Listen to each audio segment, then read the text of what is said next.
Pessoal, voltando aí, vamos falar um pouco sobre geração ou dimensão de direitos fundamentais.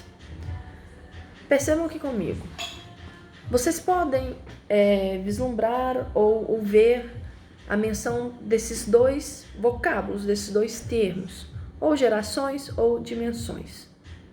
O ideal, ao ver de grande parte da doutrina, é que você utilize a nomenclatura dimensão. Por que dimensão?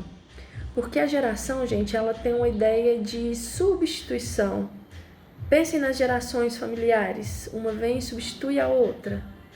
Dimensão não. Nós temos vários núcleos. Núcleos esses, que eles serão agregados. Porque você caminha nos direitos de primeira dimensão, segunda dimensão, terceira dimensão. A partir do momento que surge uma nova dimensão, nós temos a substituição desses direitos? Não temos. Nós temos o quê? Núcleos que se agregam, tá? E percebam que comigo, em um primeiro momento, lá na Revolução Francesa, nós já temos a idealização das três dimensões de direitos: liberdade, igualdade e fraternidade. Pensem aqui comigo. Quando nós falamos em direitos de primeira dimensão, gente, nós estamos falando em direitos negativos. Por quê? São direitos que vão impor ao Estado o dever de não interferir de forma arbitrária na individualidade, certo? Então, aqui nós temos a questão das liberdades individuais, certo?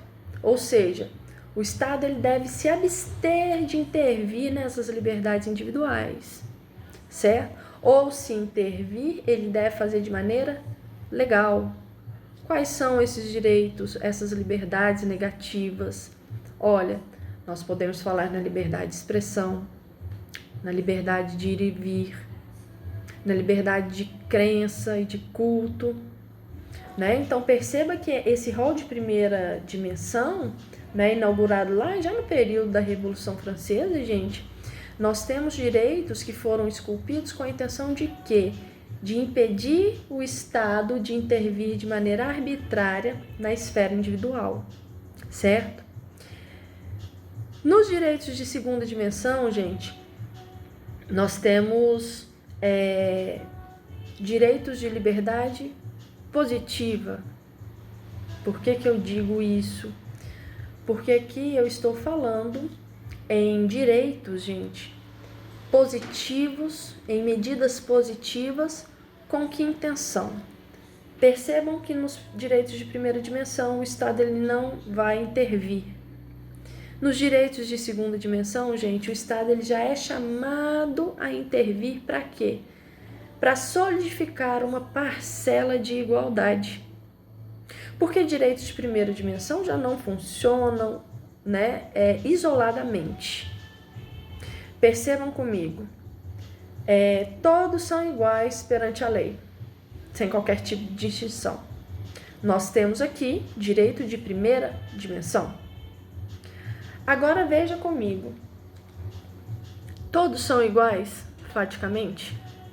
Todos estão situados no mesmo ponto de partida? Aqui nós chamamos o Estado para quê? Para materializar essa igualdade. Por isso que a gente fala dentro do rol dos direitos de segunda dimensão, em direitos positivos. O Estado ele é chamado a intervir de alguma maneira. O Estado é chamado a intervir no sentido de fornecer saúde, educação, não é? Então perceba que quando ele materializa essas garantias, ele está colaborando com a igualdade fática e não apenas com a igualdade formal, que é a igualdade ao pé da letra. Agora veja bem, quais que foram os marcos, para surgimento desses direitos de segunda dimensão? Nós temos a Constituição Mexicana de 1917, a Constituição de Weimar da Alemanha, de 1919, e no Brasil nós temos a Constituição de 1934, que foram diplomas, gente, que trouxeram né, dentro do seu rol, dentro do seu conteúdo, a previsão desses direitos de segunda dimensão, tá? Pessoal, então perceba, olha, quando eu falo em liberdade, vamos voltar aos temas da Revolução Francesa. Liberdade, direitos de primeira dimensão. Igualdade, direitos de segunda dimensão. E fraternidade, que são direitos de terceira dimensão. Pessoal, a fraternidade, ela está situada, é um rol de direitos que prezam pelo bem-estar coletivo. Por exemplo, um meio ambiente sadio. Todos têm direito a um meio ambiente sadio, né?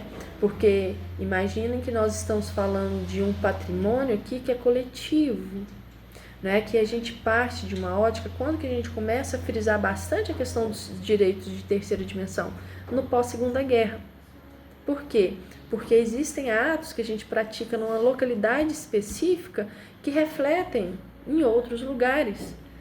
Pensem na questão, por exemplo, da poluição ambiental. A quantidade de gás carbônico que é emitida por um país, isso pode ser sentido de efeito, pode ser sentido coletivamente.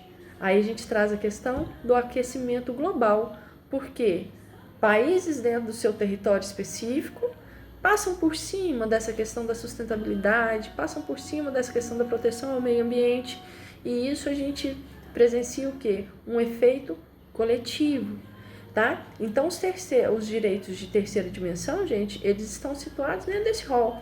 Olha, nós devemos pensar nos indivíduos, mas enquanto inseridos num contexto social e, inclusive, num contexto global, tá bom? E aqui a gente encerra a questão das dimensões de direito. É claro, gente, que a doutrina já traz direitos de quarta, quinta e até sexta dimensão, mas nós vamos focar a nossa atenção até os de terceira, tá bom?